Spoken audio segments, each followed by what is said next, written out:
जय Jagannath. Welcome back to me and my family triple line. आशा करे आपण मैंने समस्ते सुस्थ सुखरे और आनंद थे। आज बहुत सिंपल रेसिपीटे अति पुराणा कालिया हेले मध्य मन को सब बड़े छुई थाए। बहुत दिन पर आज आम घर को पोई शाग आसीथिला। पोई डंगर किछि अग अग ताको काटी कुटी सोरिष बेसर टिके बाटी आलू सारू देकिना बड़े सुंदर राईटे बनईचु। आम प्रणाली केमिति बनईचु आसतु देखिबा। प्रथमे तेलरे टिके फुटण देकिना आलू आ सारू को भाजीदबा। केही केही तेलरे आगे सोरिष बेसर को जारी दियंती तापरे परिबा पकांती। मु मध्य बेले बेले सेमिति करिथाए। आज किंतु एपरि करिछि। आगे सारू आ आलू को भाजी देली तापरे पोई शाग आ पोईर किछि अग ताको मध्य पकेई देली। ताको भल भाबे भाजी नबा। एतिक जेतिक अच्छी ना तार अधा से हो तापर आ बाकी लुण हलदी जहाँ किछि पकेवा कथा पकेबा। एई समय रे घोड़ेबानी घोड़े देले पानी बाहरी जीवो जोटा कि सिझिला हे जीवो जमा भल लागेनी।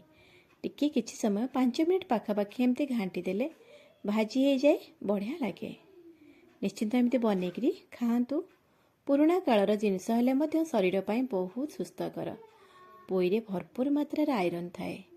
आम झील बोहू मान तो बहुत दरकारी। बहुत लोकंर बहुत प्रकार पसंद थाए। आजिकालिका पिलामाने तो यसबु खाइबा भूली ही जाउचंती। किंतु घरे जदि आम एमती बनईबा ना से माने निश्चिंत टिके टिके चाखु चाखु तांकर अभ्यास मध्य रही जिवो। एबे देखंतु पोई सबु कमिगला जेमिति मु लुण आ हलदी देदेली।